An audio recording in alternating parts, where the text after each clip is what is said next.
Hi, everybody. Welcome back to the workshop. I hope you are enjoying this day. I am Giua from Roma Tre University. I'm part of the Rossi-Doria Center who co-organized this workshop together to the London School of Economics and ERSA with the collaboration and the financial support of the Erasmus Plus project as it has been presented in the morning. Well, let's continue this day that we dedicated to promote this debate on how Next Generation EU and the Recovery Fund can be implemented on the basis of evidence, okay? And let's continue this day with some evidence-based research. In this session, we will have 4 focuses on results from independent academic research that who will be in charge with the implementation of the recovery at any level cannot really miss. This set of evidence is obtained, of course, by analyzing what has happened up to now, but it is able to provide the recovery implementation with precise guidelines. In particular, guidelines concerning the digital and the green transitions, the inclusive transversal dimension of the recovery, and the governance of the plan. So let me express my gratitude also on behalf of all the organizers to the 4 speakers of this session who will be doing this precious job of presenting their papers in this perspective. We will have Davide Rigo, London School of Economics, discussing evidence on the work from home by comparing what could have been potentially done in that period and what has been done in practice. He will look at the case of Italy, and we will see that territorial and firm characteristics matter again. Well, this will be definitely key for informing the digital transition, right? Then we will have Emanuele Campiglio, University of Bologna, who hold a ERSA grant on the project Sustainable Finance for a Smooth Low Carbon Transition. And Emanuele will share with us some of his research on the linkages between different institutional setup and climate-related financial policies. Again, this would be useful, particularly useful for the green transition issues. Rezart Hoxhaj, University of Ghent, will show us novel results on the causal impact of cohesion policy. These results will regard the immigrants' integration in the labor market of Europe. This is something that I suspect will interest many of the participants of today, dealing with cohesion policy since a long time already. And well, this would be particularly interesting, of course, for the inclusiveness aspect of the recovery, because the migrants' integration is crucial, will be crucial also on the years to come. Finally, Giulia Valeria Sonzogno from the Gran Sasso Science Institute, and Giulia will tell us what has determined implementation delays for digital and green projects carried out during the 2014-2020 periods within cohesion policy. And the idea here is to try and propose a scheme of governance that can speed up the implementation of the recovery in what will follow. Well, we will go for 15 minutes presentation now. So in a moment, I will leave the floor to Davide. And at the end of the session, we will take, of course, questions from the audience. So Davide, the floor is yours. I thank you all for being here again.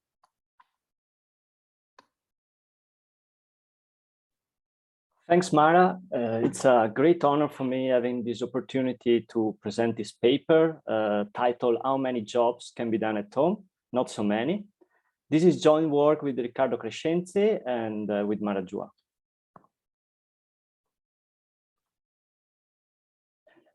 So we can consider the lockdowns that have been in place during the COVID-19 crisis as a sort of large-scale experiment.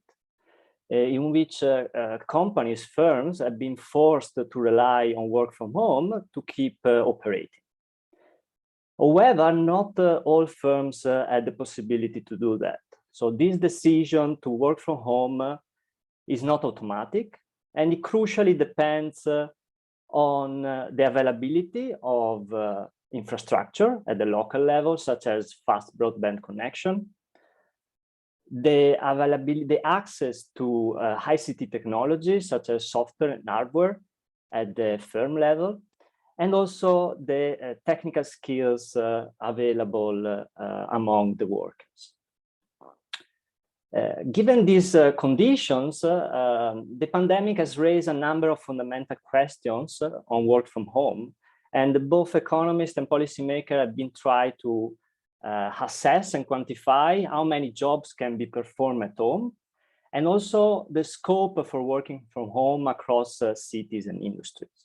And this question I will try to answer in this paper, with the ultimate objective of trying to identify how public policies may facilitate the adoption of working from home.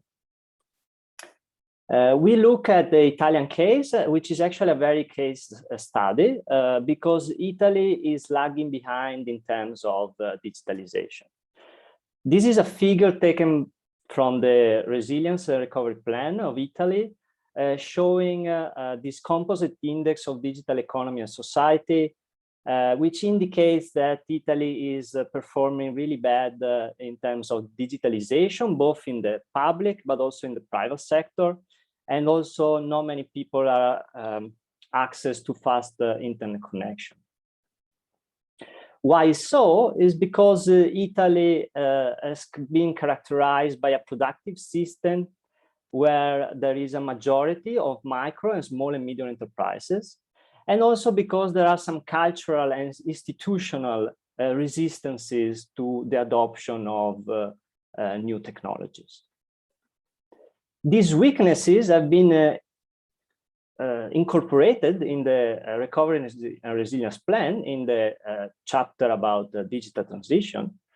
And here, as we discussed this morning, as was discussed by Eric, to add to that discussion, you should know that one of the largest items, accounting for 10% of the total resources, is specifically dedicated to the digitalization of businesses, especially of small, medium enterprises.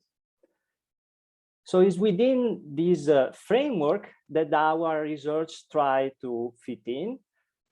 We aim to inform policymakers and try to hopefully help them in designing and implementing the reforms of the digital transition plan by providing new evidence on which areas and which firms are lagging behind in terms of work from home. And we do so by exploiting this forced experiment of the lockdowns by comparing, in theory, how companies, how areas should have behaved, should have adopted work from home, compared to what actually really happened in practice. And the objective of this comparison is to identify those firms and territorial characteristics that have favored and hampered the adoption of work from home. So how we do perform this exercise? We start from a theoretical picture of working from home in Italy. This is taken from recent studies in the academic literature using national survey data on occupational characteristics to answer to this question. These data provide researchers with very detailed information on the activities and tasks performed by occupations in an economy. And what researchers do is to identify those activities, those occupations that actually could be potentially, in theory, performed from home. And then they aggregate them up using employment weights at the regional, at the industry, and the national level.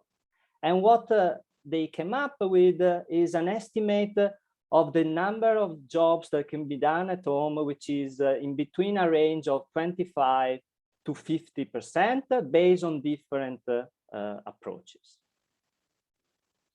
But actually, we use real-time official data on working from home, which are provided by the Italian Ministry for Work and Pensions.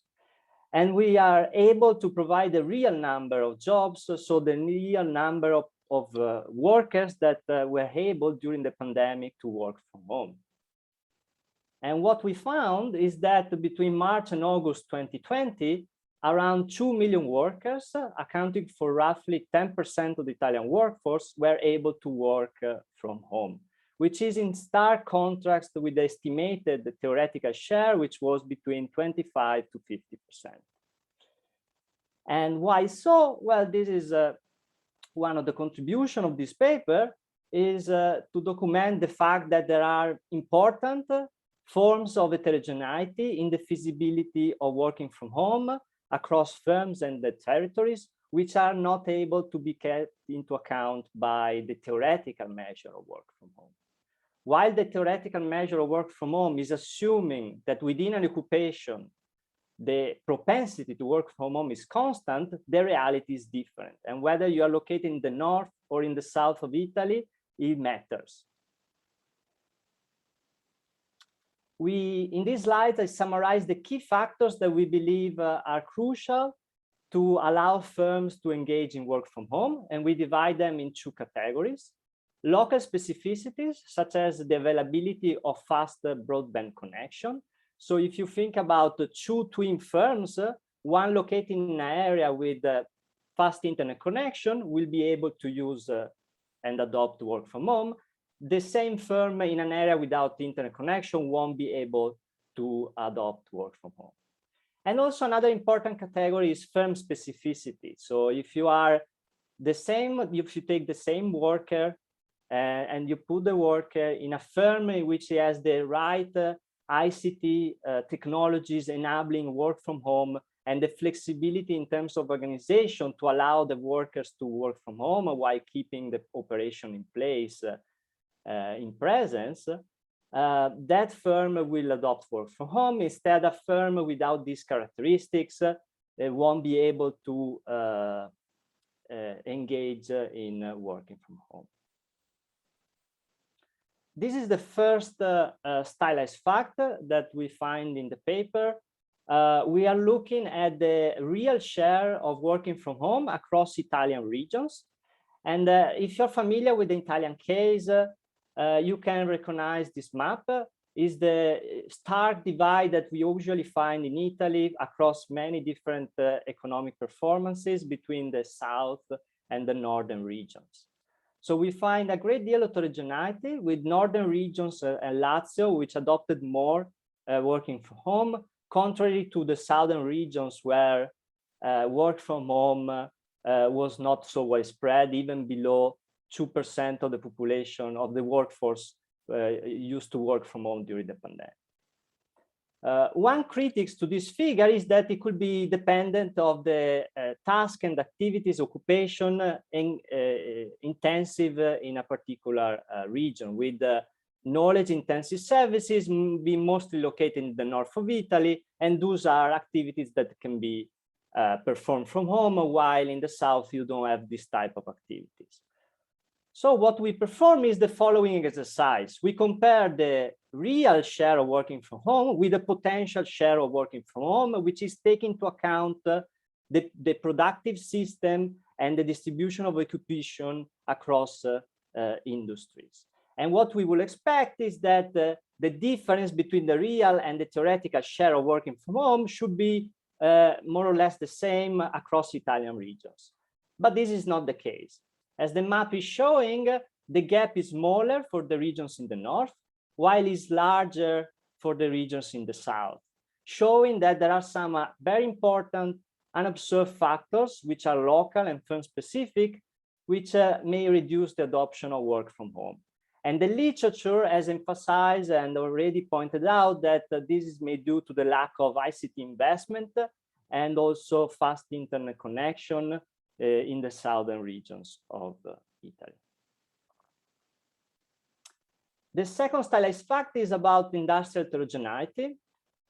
We find consistently with the literature that work from home is most common in knowledge-intensive services, such as professional services, and instead is least common in manufacturing and less knowledge-intensive services. And these reflect the task requirements of these activities. While knowledge-intensive services, you have high-skilled workers working using a laptop or a PC that can easily shift their operation at home. For manufacturing and services industry that require the proximity with the final customer, this won't be possible. Indeed, what we find is from our data is that 80% of the workers working from home during the pandemic were previously working from an office. So we can conclude that working from home has a constrained potential, which is limited to only certain industries and occupations. This is a third stylized fact, is about heterogeneity across firms. What we find is that teleworking is more common among medium and large firms, with 70% of large firms that use work from home during the pandemic.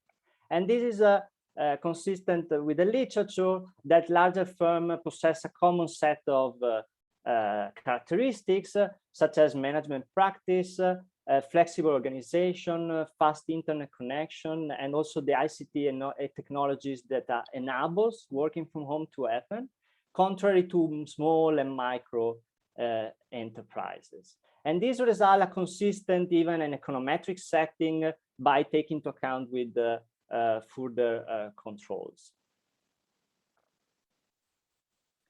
So to conclude, in this paper, we were able to identify those regions and firms that are lagging behind in terms of working from home.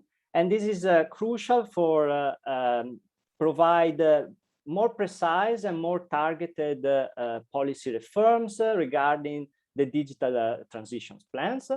In particular, our evidence emphasized the importance of local and firm specificities in the adoption of working from home.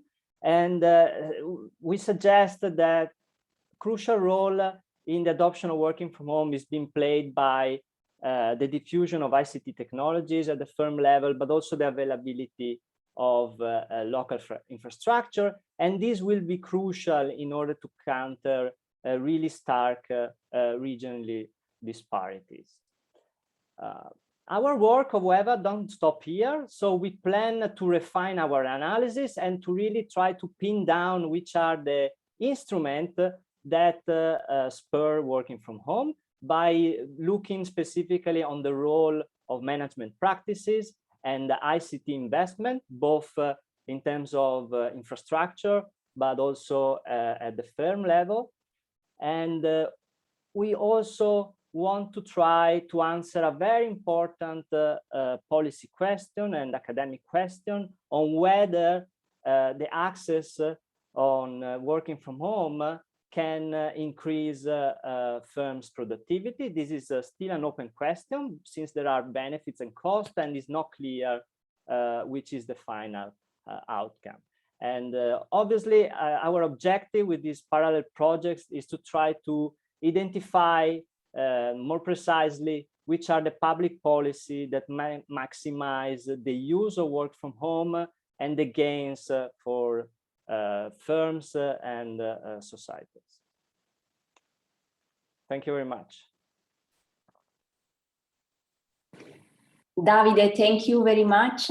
Great presentation, heavy food for thought, I guess, for everyone here. And I would leave the floor to Emanuele now. And we will have the question and answer session at the end. Thank you again, Davide. Emanuele, the floor is yours. Thank you. Can you just confirm that you see my screen, yeah? Yes, we do. Perfect.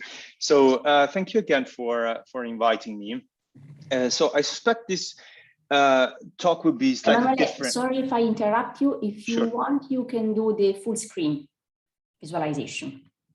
At the moment, we can see. That's weird because I do have it full screen on my. Okay, but it works. Yeah, now I have it full screen. Do you also see it full screen? Fantastic. Okay. So I suspect this might be slightly different in that the talk doesn't really directly tackle cohesion policy, and it's also very qualitative in nature. It fits with this international political economy line of research, but hopefully it will give some insights, some food for thought concerning the green transformation, and in particular how to deal it from a financial perspective, and how to coordinate and deal with the institutional diversity, especially within the European Union. So the paper is co-authored by Moritz Berg, who's at Oxford, and Jérôme Derry, who is at Paris Nanterre. And let me start immediately with some motivation. So this is Valdis Dombrovskis. He used to be the European Commissioner for Financial Stability and Services. He's now at Trade. And in 2017, he gave a speech where you can see the quote. So he stated that the Commission was looking positively at the Parliament's proposal to amend capital charges for banks to boost green investments and loans by introducing a so-called green supporting factor. Emanuele, sorry, we still need to see your first slide.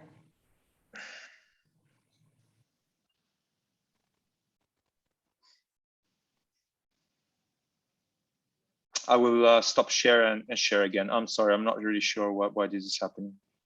Okay, don't worry. It was a PDF file. I don't know if you can make the difference. What about now? It's working, yeah. Okay. So this person is Valdis Dombrovskis. Now you see him, and so what he was saying is essentially that he was in favor of using what we usually refer to a prudential regulation, that is the capital requirements that we put on banks to keep them sound and stable and avoid financial stability. He was in favor of differentiating these capital requirements depending on the direction of lending. This was the reaction by Andrea Enria from the European Banking Authority, but I could have used a number of other similar financial supervisors, stating that any capital relief for green assets must be based on clear evidence that they are less risky than non-green assets. We don't have that evidence at the moment, but the more general point is that you cannot reuse prudential regulation for non-prudential purposes. So there was an institutional friction going on that we thought it was interesting to analyze. Let me give you another example. This is Isabel Schnabel. She's in the executive board of the ECB, and she has been speaking together with the president of the ECB as well, Lagarde, often about climate change. And at some point, she said that the ECB could also consider reassessing the benchmark allocation of our private asset purchase programs. So the ECB buys corporate bonds and it follows market neutrality principles. And what has been pointed out is that when the market is high carbon, then these purchases are reinforcing these high carbon lock-in. And she is open to consider changing the market neutrality principle. Well, of course, in this case, we have Jens Weidmann at the Bundesbank saying that monetary policy cannot be a substitute for a carbon price, and that he is very critical of suggestion that monetary policy should be used to actively pursue climate policy goals. So in this case, the first one was financial banking regulation. This is monetary policy, and it's a friction that is within the central bank institutions at the European level, but still, these examples raise the question: what purposes should these policies be used for, and who is supposed to choose what the purposes are? So this is what this paper does, essentially. We discuss these questions. So what we do is we first create a taxonomy of climate-related financial policies, we feel this is needed because of this, for instance, confusion of calling green prudential policies that are not prudentially motivated. So we need to distinguish different dimensions. And we use this taxonomy to study what we observe. And we, in particular, stress a quite strong dichotomy between Europe and Western high-income economies and the rest of the world, with China as a prominent example. So we see different policies being applied there. And we try to explain what determines the fact that in Europe, we only see a limited, we see the implementation of a limited set of these potential climate-related financial policies. And finally, we essentially speculate on what could be possible future institutional scenarios and what they mean for climate action and institutional legitimacy in Europe. The full paper, I will share with the organizers the slides. So if you're interested, the full paper just came out on ecological economics recently, and it's open access. So you have the link here on the slides. Right, so the taxonomy, let me do it very briefly. We essentially feel that we have to distinguish three different dimensions that are sometimes, very often, kind of bundled up together, which doesn't help in having a clear discussion.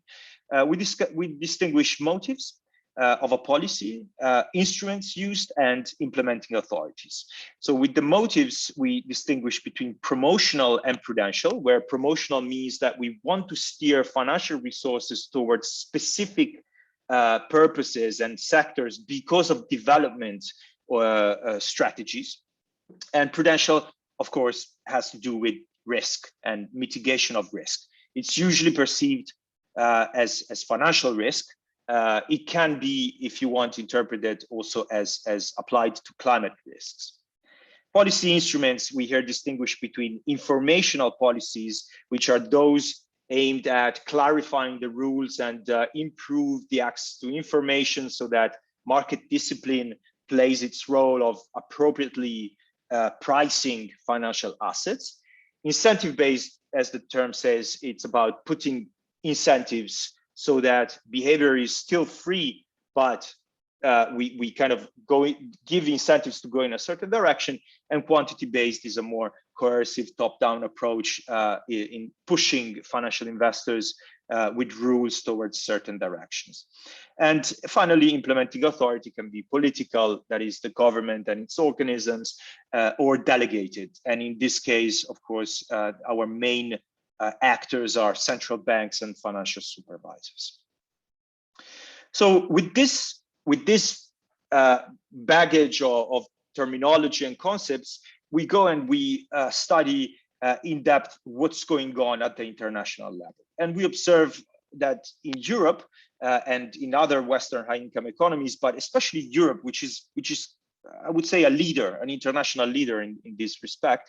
A number of sustainable finance initiatives are put forward in the policy sphere.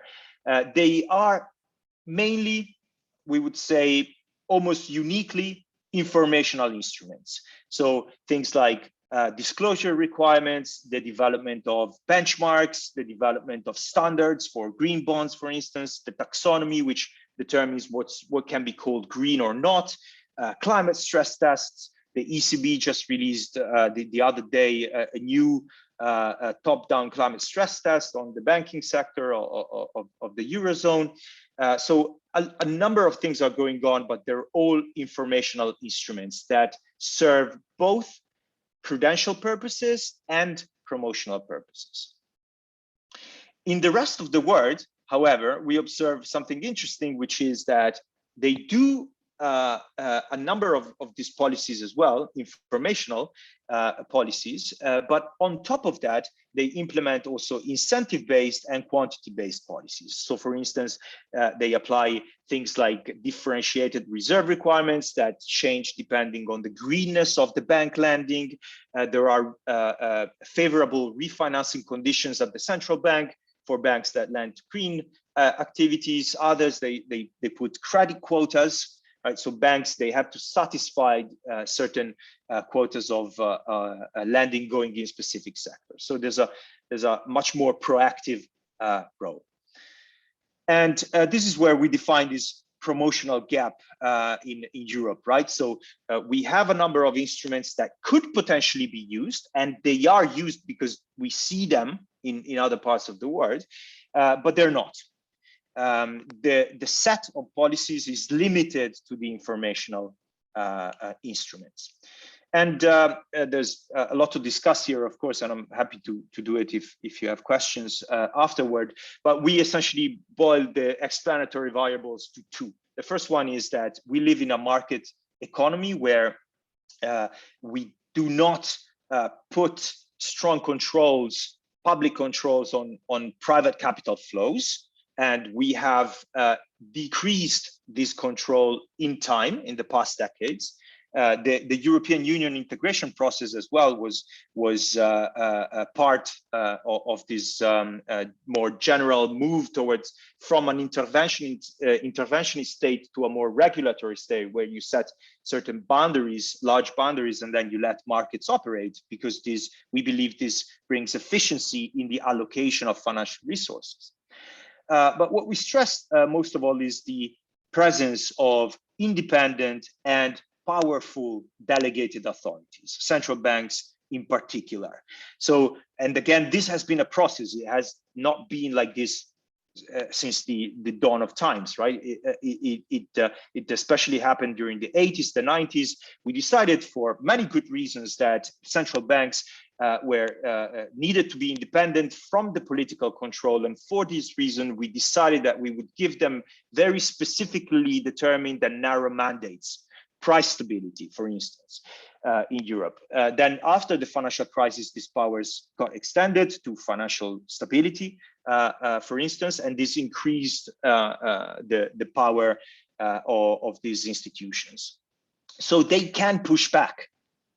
They can't say, this is a policy function that falls within our remit, and it should not be used for other purposes than what our role is. So this creates in Europe a sort of deadlock, in that any policy, let me rephrase it, only the policies that fall within this upper left quadrant can be implemented in the sustainable finance field. These are policies that fit with the objectives of political authorities who are interested in going green and maintaining growth and employment. And they fit also with the delegated authorities' objectives, in that they decrease the level of risk, or at least it doesn't. The risk level doesn't get worse, right? Other policies, for instance, the green supporting factor, or the idea of using monetary policy for green purposes, this fits with the objective of political authorities, but it does not fit with the objective of delegated authorities, because there is no real evidence that this will decrease or at least keep stable the financial risks. At the same time, we have another set of policies which could potentially fit with delegated authorities because they don't increase financial risks, but at the same time, they could have potentially negative impacts on economic activity and growth, and so they do not fit with the political authorities' objectives. So basically, we're here. We cannot leave this quadrant. Where do we, and of course, it's obvious, I already stated, this is not the case for other places. Like in China, the alignment between central banks and financial supervisors and the government and the control of all these public institutions on private financial markets, it's much stronger. And so they can extend the set of policies that they implement. This is, by the way, not giving any judgment to the fact that this is the case in Europe, right? We have very good reasons for having strong technical agencies, but still, you know, it's a fact that we are limiting ourselves when it comes to climate action in the sustainable finance field. where do we go from here? We argue that the status quo, that is this situation in which we have a weak action, or we traditionally have a weak action, as I will say in a second. We might be at the verge of something new happening, but traditionally we have been struggling in, for instance, putting a carbon price, which is the main thing that should be done, and we know that since decades ago. With delegated authorities sticking to the prudential mandate, we argue that this status quo is not sustainable due to the coming environmental pressures. Right? So at some point, someone will be forced to go promotional, to act in a strong way. The first option is that the government steps up, right?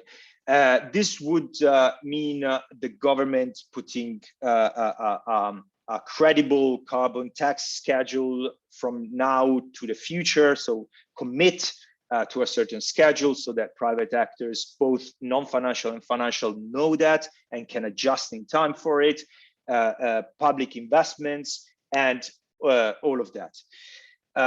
We are seeing that the European Commission, of course, you all know that the Green Deal is a very ambitious project. It also has a component that has to do with carbon pricing, and there's a proposal of putting a new ETS, a new market for emission permits. So the scheme is very ambitious and comes from the political authorities. I guess that it may be too soon to really judge whether this will happen and will happen at the extent required, right? Because the ETS that I mentioned, of course, now things seem to be moving in the right direction, but for many years was a disappointing policy tool because it delivered a very low carbon price. So this is the ideal scenario, potentially, with a strong action by the government and delegated authorities that can just keep on being boring price stability people, as they have been for many years. But there are some doubts about the likelihood of this implementation. This might lead to another scenario, which is central banks and supervisors feeling forced to go promotional, right? So if the government is not acting, and since climate change can indeed affect the possibility of achieving the primary objectives of central banks, price stability and financial stability, then they might feel forced to do something about it, worried about the future. And this, we argue in the paper, is roughly what we have been observing in the last few years. A sudden rise in the interest of central banks on climate change and transition-related topics, to the extent of going almost towards the promotional front rather than keeping the prudential usual narrative that they have.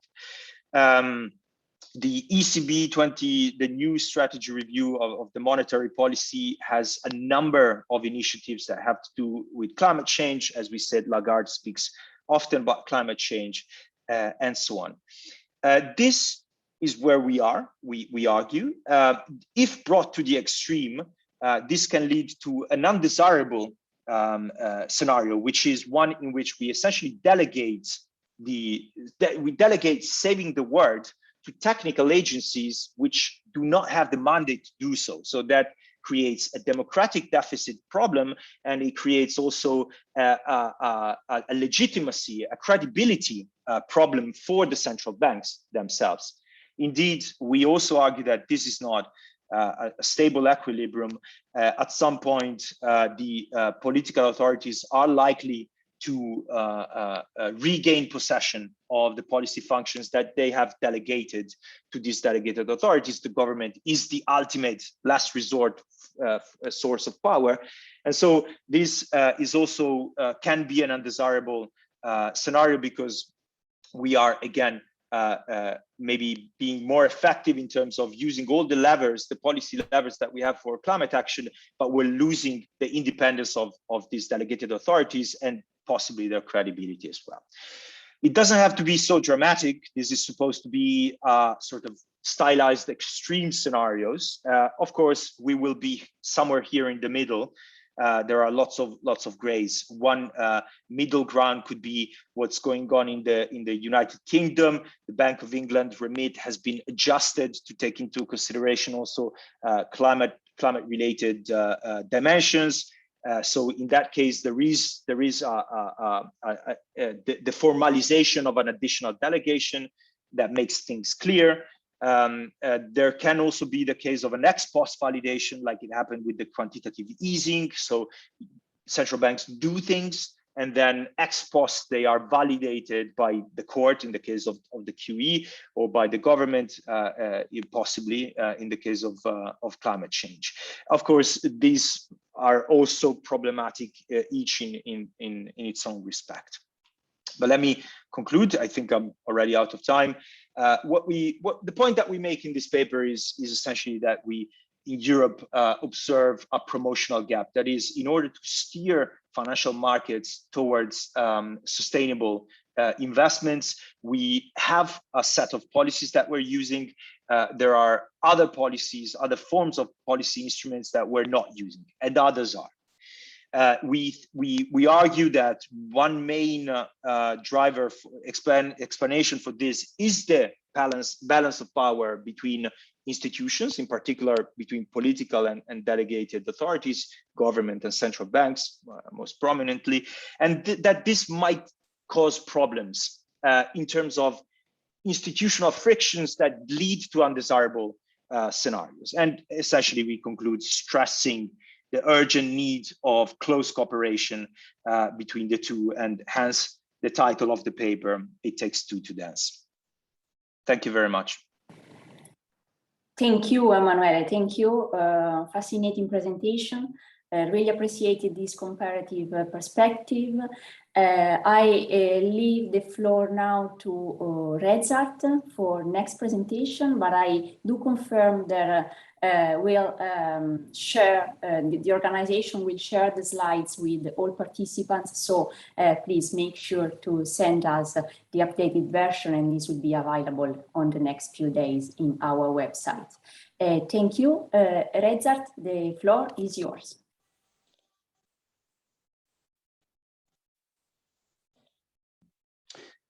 Okay, thank you very much, Mara. Thank you very much to all of you for being here, and I'm really glad to participate to this workshop. My presentation title is Inclusive Europe, the Impact of Cohesion Policy on Immigrants' Economic Integration in Italy. This is joint work with Mara Giua and Eleonora Pierucci. As you may know, the socioeconomic inclusion of immigrants is a primary goal of EU policy. This is because the number of immigrants is steadily increasing over the last years, but also because this class of the population is the most vulnerable. But despite this relevance, the impact of cohesion policy on the immigrants' integration is not sufficiently investigated by the literature. And in this paper, we will try to fill this gap by providing evidence on the impact of cohesion policy on inclusion of immigrants. And we will do this for Italy. But as Mara said before, this is also particularly relevant because understanding the implementation and the impact of previous programs having similar purposes may inform the implementation of new programs that also target inclusion, such as the New Generation EU. More precisely, we try to answer the two following research questions. What is the impact of projects funded by the European Social Fund on the immigrants' economic integration in Italy? And moreover, we also try to find what type of projects are more effective in targeting immigrants' economic integration. Well, first, just 2 words on how we measure economic integration. We measure economic integration of immigrants as the native immigrant wage gap. This means that the smaller the gap, the better the immigrants are integrated in the host country. This also means that a smaller gap with natives means a lower difference in terms of income, in terms of job quality, but also a similar level of well-being with natives.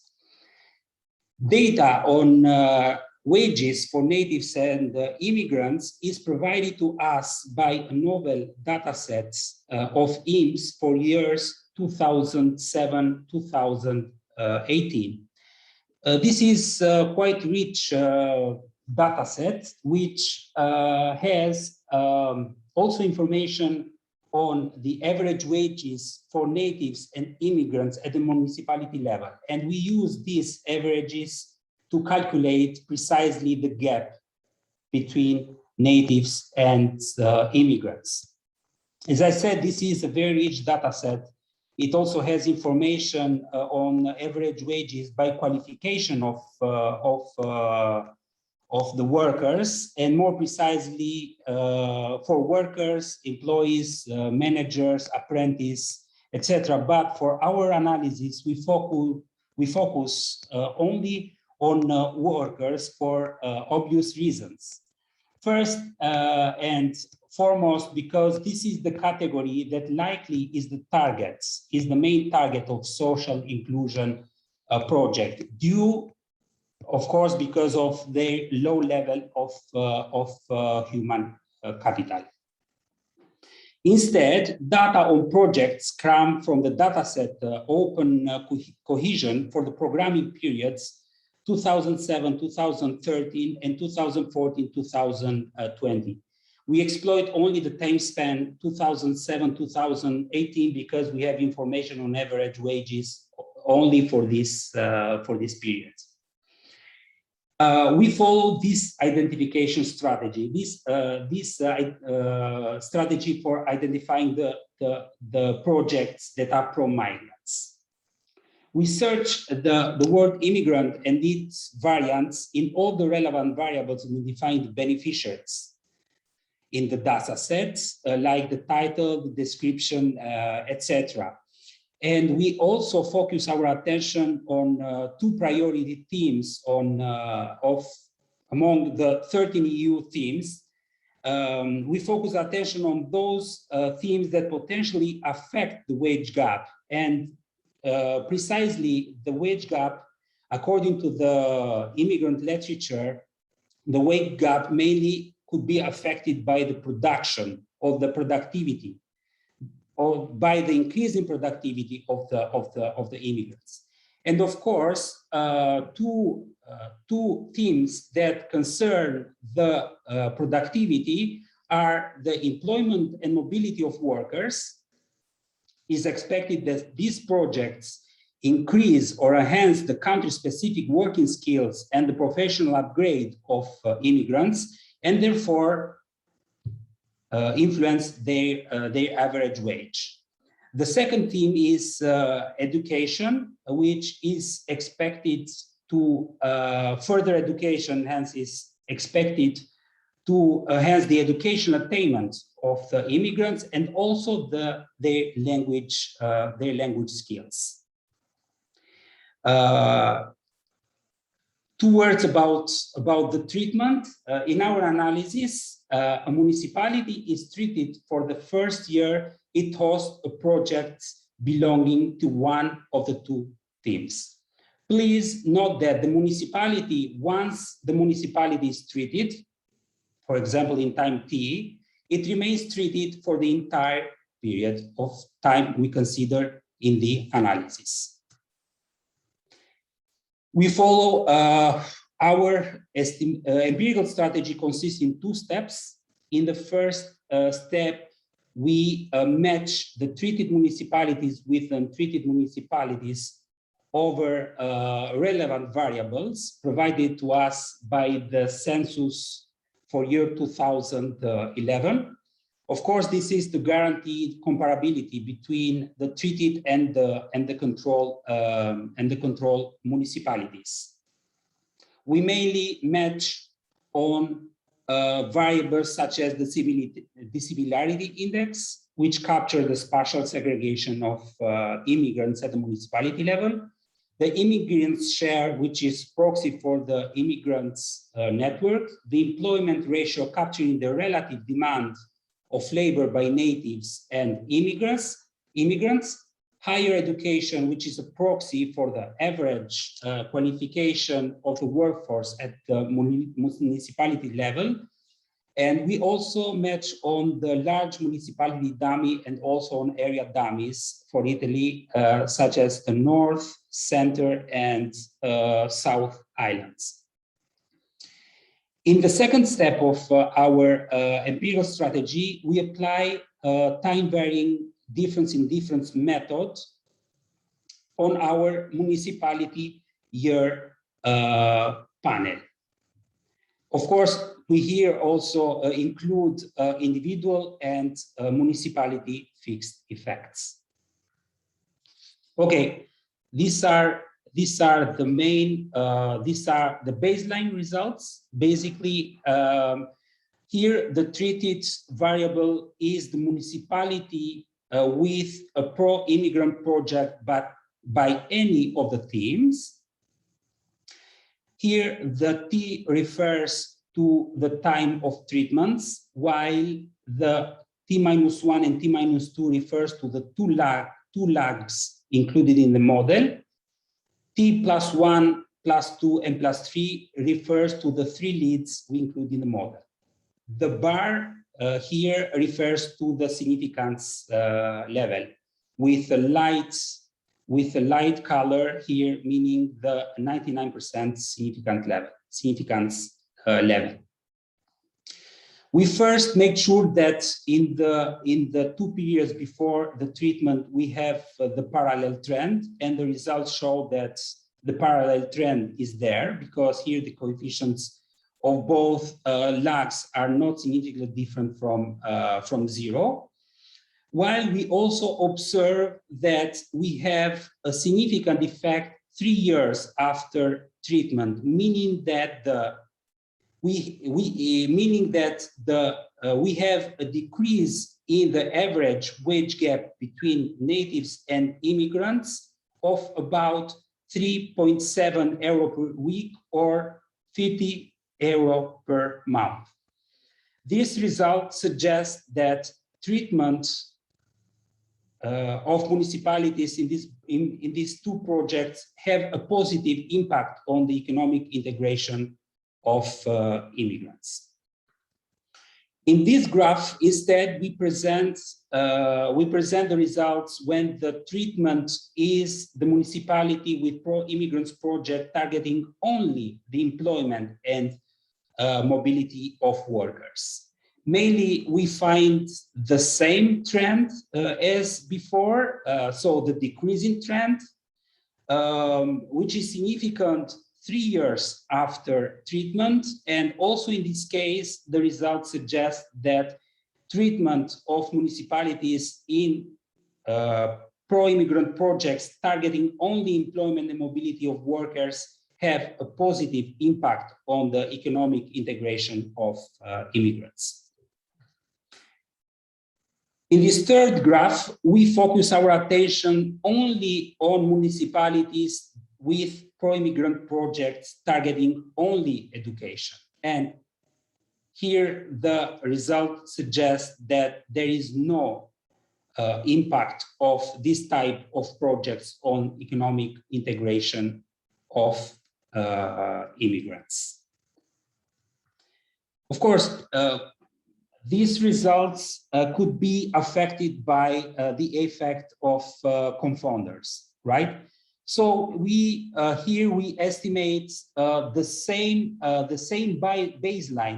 baseline model with a different treatment,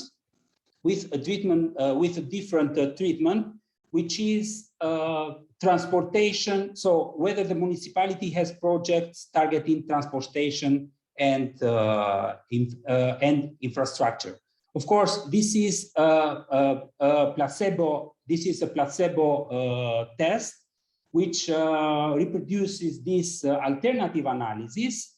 And of course, we here assume that the municipalities that engage in the project category transportation and infrastructure do not affect the immigrants differently from the wage of do not affect the wage differential between natives and immigrants.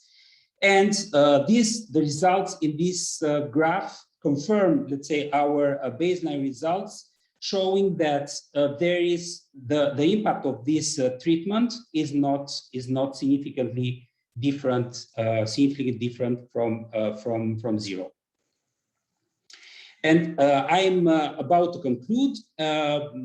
We found in this impact evaluation study that European Social Fund projects have a positive and substantial effect on the immigrants' economic integration of immigrants in Italy. Particularly, employment-related projects aiming to address skill shortages of immigrants show a significant impact of the wage gap. And we don't find evidence on the impact of the project that target educational and language of immigrants.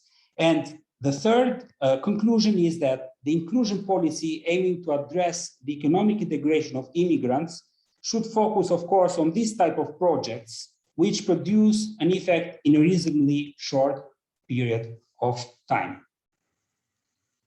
That's it. Thank you very much for your attention. Thank you, Rezart. Thank you. And I need to leave the floor immediately to Giulia for the last presentation. So last but not least, Giulia, the floor is yours. Thank you, Mara. Good morning, everyone. And thank you for this invitation today. And can you see my screen?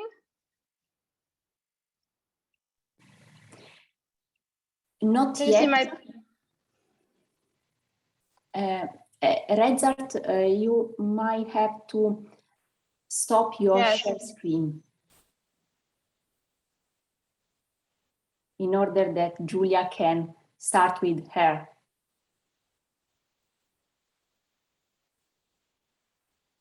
Riccardo from the platform, okay. It seems that your presentation is working on the platform, Giulia. We cannot see. Yes. Okay, now it is working also here. So please go ahead. Okay, thank you again. Good morning. And the title of this paper that I'm going to present is Mind the COVID-19 Crisis, an evidence-based implementation of Next Generation EU, and is co-authored with Riccardo Crescenzi and Mara Giua. The opportunity of Next Generation EU, as we have seen today, is coupled with significant risks. So, which difficulties might hamper or delay the implementation of Next Generation EU? How can they be identified ex ante? With this paper, we try to address these questions, and we focus on a single, very specific driver of the possible success or failure of Next Generation EU, the timeline of its implementation.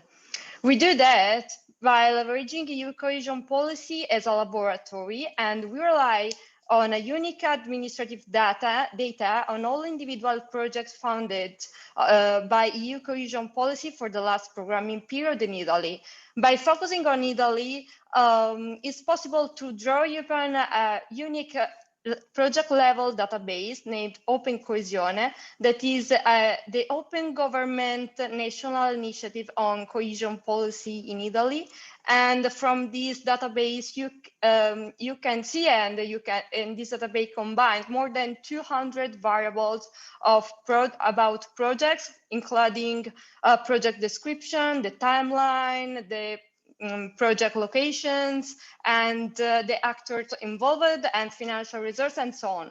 So, based on this database, we develop a new conceptual and empirical framework to guide the selection recovery projects which have the highest likelihood of contributing to the success of Next Generation EU.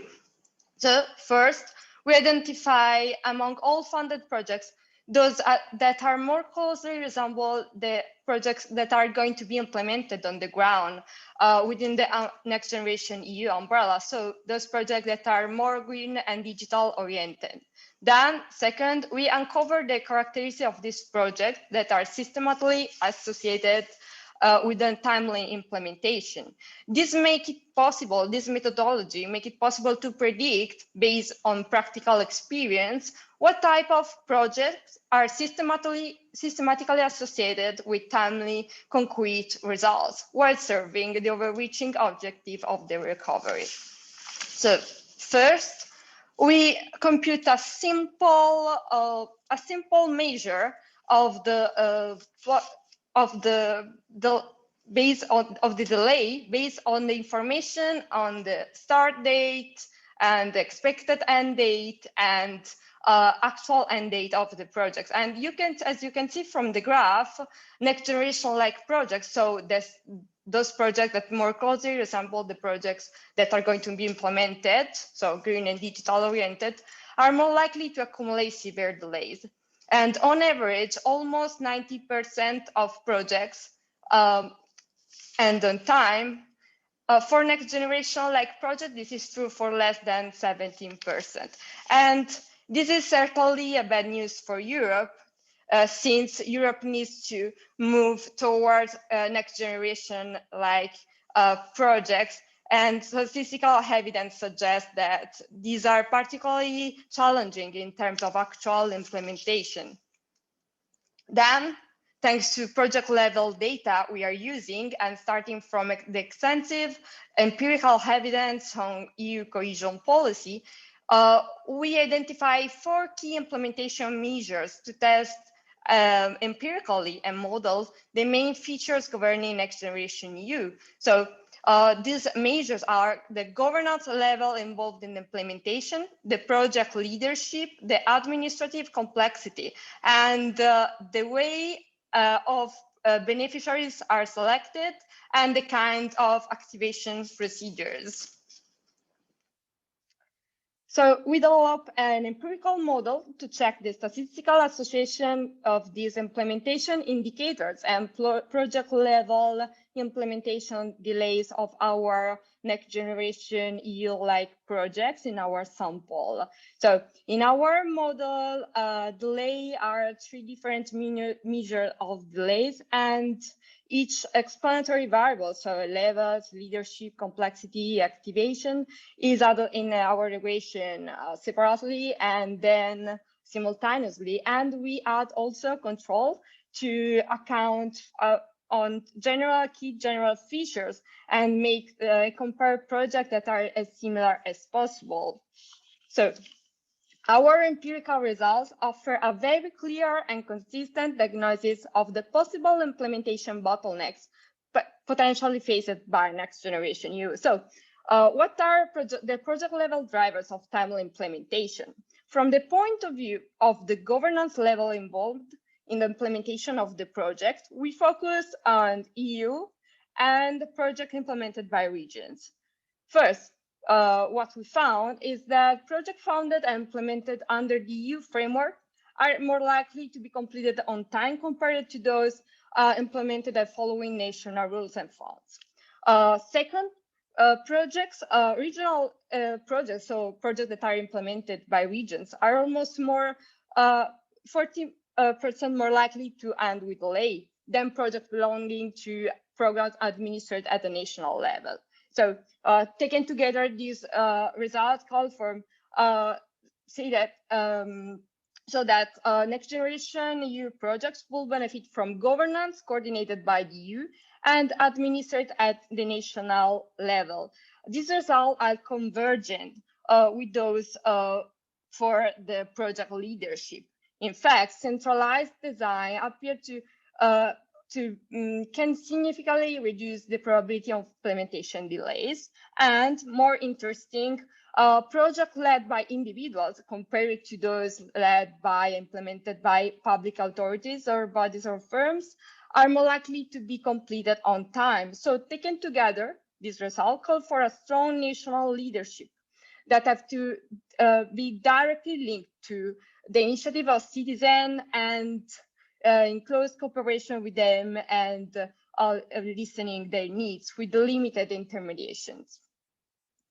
So a similar call from simplicity comes from the complexity variable. So what our results suggest is that projects with more complex governance, so those projects that are implemented between multiple beneficiaries or across multiple local labor systems, are more likely to suffer from delays. And in addition, we see that timely projects are concentrated within a single self-contained and so sub-regional functional areas. And because they have here at the local level the labor force needed, and in addition, more important, institutions are easily identified and are the same for the party involved in the implementation of the projects. So these results call for simplicity and focus of the projects. Finally, looking at the kind of activation procedures, the results show that next generation like projects that are selected for funding via negotiated tenders are less likely to experience delays compared to open call or direct award. So this means that co-evolution and coordination of the policy, supply and demand can improve the approval of the projects, but at the same time increase the proportion of timely implementation. So the negotiated tender selection of procedures can play a key role in the implementation of Next Generation EU. In fact, the coordination between local socioeconomic actors should be strong from the very beginning of the plan of the Next Generation EU. In fact, policy measures should interpret and support firms' needs while offering the contribution to the general aim of the policy intervention. And so the policy needs to account for the demand directly expressed by relevant stakeholders on the ground and the economy more in general.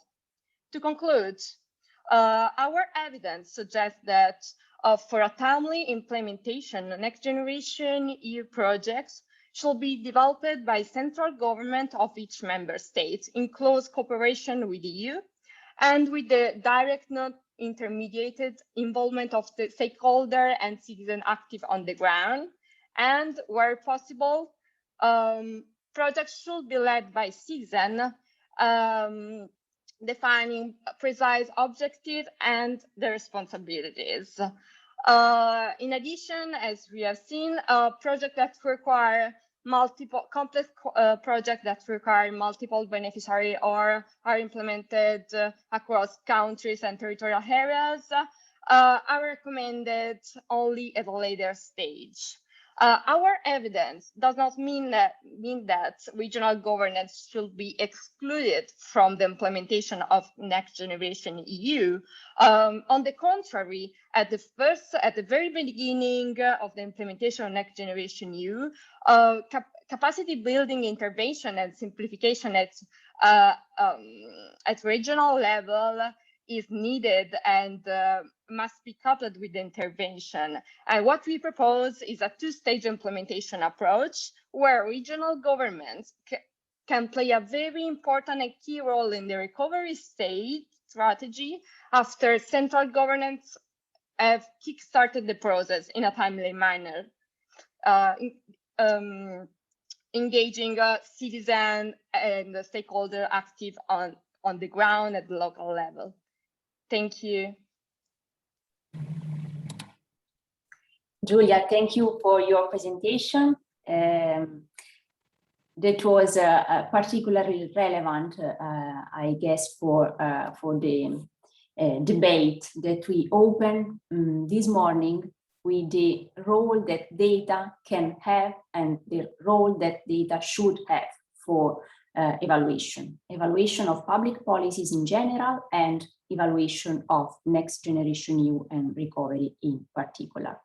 So I am in doubt with the speakers of this session. Let me thank them all once again for this rich and precious contribution. We do have some minutes left, and I would take the question that I see in the chat from our audience, that I guess is has to be addressed to Davide, our first speaker, to begin. And Decebal Dumitrescu, I hope to pronounce well the name, I'm sorry otherwise, was making a point on the role that culture and differences in culture can have on the decision or on the possibilities, I guess, to do work from home. So this would be a very broad perspective, multidisciplinaries, if you want. Davide, do you have an idea on this? Thank you for the question. Well, the answer, straightforward, is yes. However, I'm not aware of studies that aim to quantify the different components, because there are cultural resistances is one of the factors that play a key role, definitely. But it's more of a bundle of many other factors as well, which create these incentives for the adoption of working from home. So to give you an example, in certain areas, especially rural areas, we lack the availability of infrastructure for working from home. So we don't have a fast broadband connection to start with. If you have the infrastructure, well, you may have a firm that may not adopt working from home because it lacks the advanced managerial capabilities to put in place the decision to invest in the right technologies and to organize the work in order to make it efficient to work from home. And if you have that, so if you have the infrastructure, if you have a very productive and capable firm, you may lack the skills because the workers maybe are not educated and who have possess the right ICT skills to perform certain tasks. And this could be also related to cultural resistances, to lack in the program, in the educational system of that area. And so, as you can see, there are multiple dimensions, and all together they combine, and they create really strong disincentive to work from home. Thank you, Davide. I would have a question, actually, if there is time, and this is a question that I would like to share with you all. Actually, I was wondering on the monitoring system for the recovery, for the Next Generation EU, right? And according to your experience and what you have shown us dealing with the data for the evaluation that you have presented us today, what are the features that this monitoring system should have to allow researchers to produce evaluation as the one that you have presented us today? I was wondering about data interoperability, variables, timing of the updates, format, type of observation that must be included in this data set. Well, what cannot be missed in this monitoring system to allow us to keep going, producing robust research in terms of evaluation? It's a question for me or for all the panelists? It is a question for all, actually, but any idea is more than welcome. I was wondering, for example, about the variables that have allowed Rezart to select projects targeting directly immigrants, for example, in the Open Coesione dataset. And I was wondering if this is an approach that seems to me very similar to the approach that Giulia presented us in the last paper. So I was wondering if Rezart, Giulia, but all of you have some idea about this.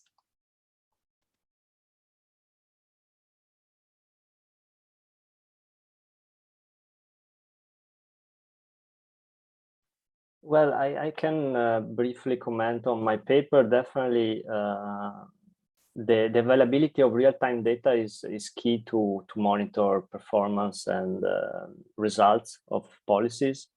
And we are learning a lot from our data set, and we are learning also not just how firms react initially, but also the dynamic effects and how they change over time. So definitely it would be a key requirement from my point of view.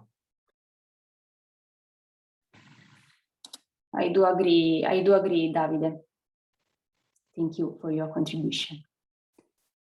Well, I cannot see other questions from the audience, but I might be wrong. I hope to. Well, no. We have another message from Maria Laura Parisi, directed to Davide. And she says, Davide, do you think that adopting the technology is enough to reduce those inequalities that work from home produce, as some literature now show? For example, have to do with work-life balance or income inequality? Well, this is, of course, a big issue that has characterized work from home in the last year, and that will need to be accounted for properly in what is going to happen more in general, right? Yeah, it's a very broad question. I will say that what we do and what we are studying is the effect of work from home for firms. So about that, what is interesting to understand is the effect of work from home for firm level productivity. So there are some clear benefits, the cost reduction, you don't have to pay for renting an office, you can have a better match in terms of skills, for instance, or you can even lower your cost, your recurring cost. At the same time, there are some papers showing that workers are more satisfied and they may increase as well their productivity. This is still debated, but obviously on the other hand, there are some costs related to work from home. There is an increase in managerial oversight and coordination costs. There is also an increase in a decrease in knowledge flows, and there is a large literature on that. So I would say that we don't know. It's an open question, the effect of work from home and firm level productivity, and it's definitely something we are keen to better understand. My guess is that a mixed approach probably is the one that will provide the best benefits for firms, but we don't know yet. Thank you, Davide. Thank you. I see a question from Giulia in the chat. Let me take it very briefly. It is impossible for the EU services to coordinate all the next generation EU projects. So how do you think that your proposal could be carried out? I speak from my own commission experience. Also, working directly with stakeholders is tempting, but probably not practical. Monitoring spending. This is a question from Dimitri Korpakis in Brussels. Giulia, do you want to reply to Dimitri? Yes, sure. And thank you for the question. And yes, working with stakeholders is absolutely not practical. It's difficult. You have to go on the ground. But there are some place-based policies that have already implemented some methodologies like that, and with the fruitful activation of projects. And so maybe it is possible, but we have to coordinate levels and with direct intermediation from the central and national governance, directly coordinated and implemented on the ground. So a coordination between the national level and the citizen on the ground, and at the same time, yes, involving regions and local authorities. I don't know if I reply correctly or I replied to the questions. Thank you. Thank you, Giulia. Thank you. Well, I do think that a balance between these approaches that we all know as the top-down and the bottom-up has been searched a lot within cohesion policy during the last programming periods, and of course is a complex issue to deal with also for the recovery and for next generation that we are waiting to see on the ground. If I can say please, the last thing, just for thank you. And maybe it's important to involve people in the change and in the recovery. So maybe for the success of next generation EU and to reduce the probability and maybe Euroscepticism after the implementation, maybe engaging the citizen in the twin transitions, green, digital and green, and in the all next generation EU recovery implementation of the program, maybe could engage better the people and the communities. Thank you, Giulia, for this additional contribution. Thank you very much. I would close here the session, thanking you all again, speakers, participants, all, for this interesting moment and exchange of research on this topic. We need to come back here very productive at 2:30, so I don't want to make you skip lunch, and that's why I would now thank you all again and close here the session on time, 2 minutes late. Thank you, and see you later.